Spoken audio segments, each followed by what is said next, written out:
de façon occulte, encore une fois, mais de façon claire, nette, républicaine. C'est clair, net et républicain. Le système a surtout permis à l'entreprise de bâtir depuis son siège du quartier de la Défense un colossal empire d'argent, principalement sur le dos d'un continent, l'Afrique. L'Afrique, le long des côtes du golfe de Guinée, c'est le précaré historique d'Elf. Elle représente les 2/3 de la production de la compagnie, au large du Gabon, du Cameroun, de l'Angola, du Nigeria, du Congo.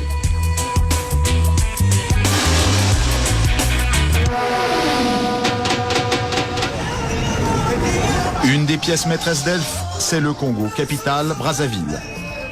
Malgré ses 14 millions de tonnes de pétrole produits chaque année, le pays est mal géré depuis 30 ans. Mais Elf a su y gagner énormément d'argent grâce à toutes sortes d'opérations. Ça commence sur les puits de pétrole eux-mêmes. Les installations industrielles sont à 600 km de Brazzaville, près de la ville de Pointe-Noire, au bout d'une des rares routes bien goudronnées du pays. On a suivi les panneaux, il faut prendre à droite. C'est indiqué. Voilà le terminal pétrolier de Djeno. C'est ici que transite le pétrole, extrait par Elf, pour son compte et celui du pays. Les puits sont en mer. Au bout d'un chemin, il n'y a rien à voir, si ce n'est quelques tuyaux qui s'enfoncent dans l'océan, derrière une grille. Problème, à partir de cette grille, fini le Congo, tout est contrôlé par Elf, dans le plus grand secret. C'est ce qu'affirme l'ancien président de la République, Pascal Lissouba. Selon lui, le Congo ne savait même pas combien de pétrole était extrait de son sous-sol. Nous ne savions rien de ce qui se passe et nous n'avons même pas la quantité du pétrole qui sortait de notre pays. Nous ne la connaissions pas. Vous voulez dire que les autorités congolaises ne la connaissaient pas. ne connaissaient pas la quantité de pétrole extraite de leur sol? Par quel moyen? Pour le savoir, il aurait fallu que les Congolais puissent se rendre ici, sur cette bouée qu'on devine plus qu'on ne la voit. Loin des regards, c'est là que les pétroliers viennent charger le pétrole. Seulement voilà, les navires sont Elf, les employés sont Elf, les chiffres sont donnés par Elf, et les autorités du Congo assurent qu'elles n'ont pas les moyens d'aller vérifier.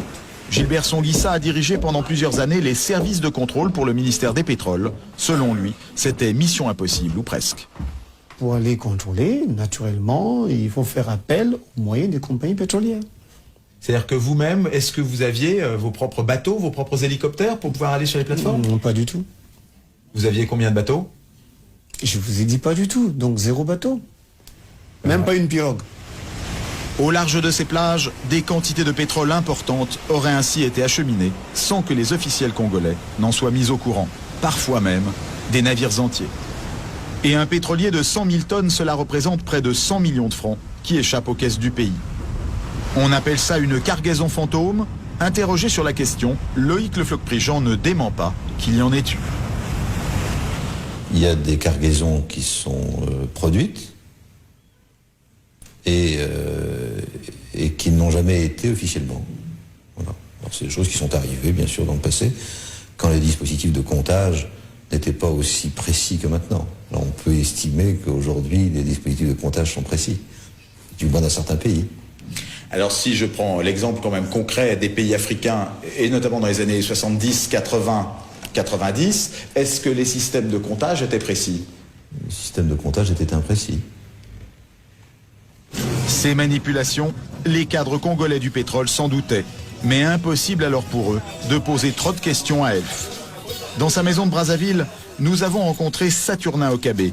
Il a été plusieurs fois en prison pour ses idées politiques et a été écarté de la gestion du pays depuis plusieurs années. Mais dans les années 80, il a été un des grands patrons des pétroles congolais. Selon lui, il n'était pas facile de contester ouvertement l'honnêteté d'Elf et des autres compagnies pétrolières. C'était toujours dangereux de vouloir donner l'impression qu'on n'a pas confiance à tel ou tel opérateur économique. Ça, je dois aussi vous le dire. C'était dangereux. Dangereux pour la personne qui était là. Parce que c'est quand même l'affaire pétrolière, et il faut le dire, est quand même une affaire de gros sous. Pour avoir mis son nez dans cette affaire de gros sous, il raconte avoir été tout simplement viré de son poste, un des plus importants du pays, en 1991, du jour au lendemain. C'est quelqu'un qui m'est très confiant, qui m'a dit, écoute, demain matin ne viens pas au bureau. Ah bon?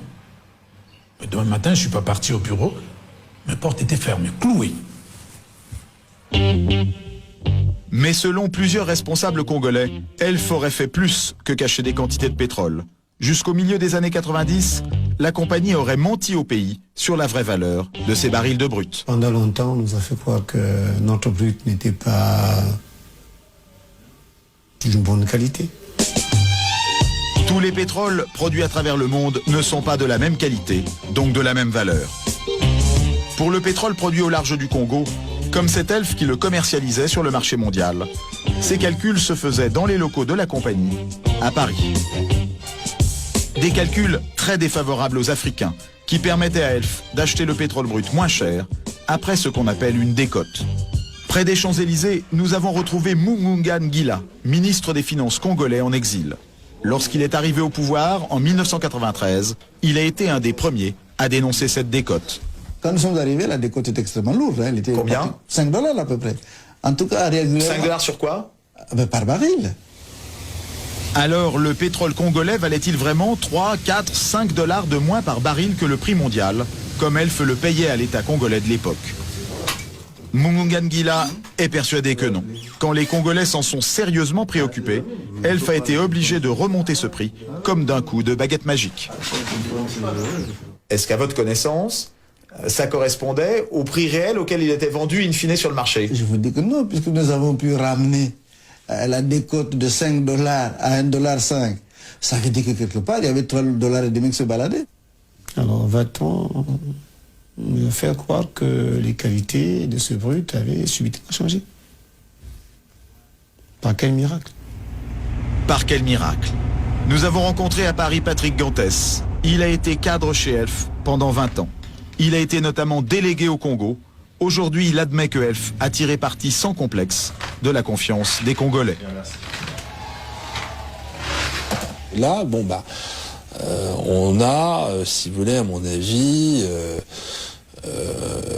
utilisé ou, comment dire, un peu la naïveté, je dirais, des dirigeants des pays hôtes, des producteurs. Et ce n'est pas tout. Selon nos interlocuteurs à Brazzaville, la compagnie locale Elf Congo, dont voici les bureaux, ne payait pas ou peu d'impôts.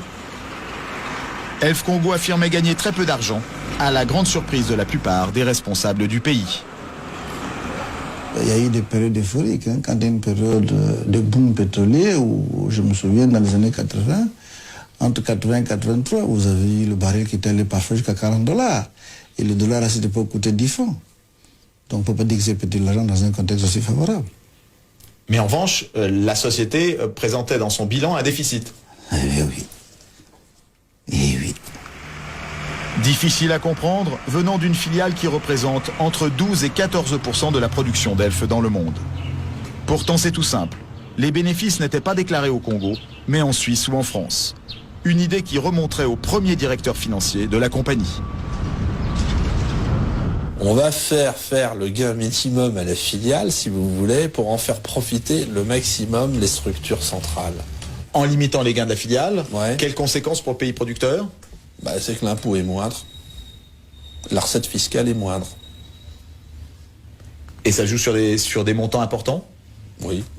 Nous nous sommes confrontés à des difficultés telles que, à certaines périodes, on s'est retrouvé avec des recettes de 10 000 francs ou 7 000 francs par mois.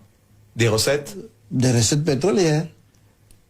10 000 francs de recettes pétrolières? 10 000 francs français de recettes pétrolières ou 7 000 francs. Au pire, on a eu toutes 7 000 francs français de recettes pétrolières mensuelles.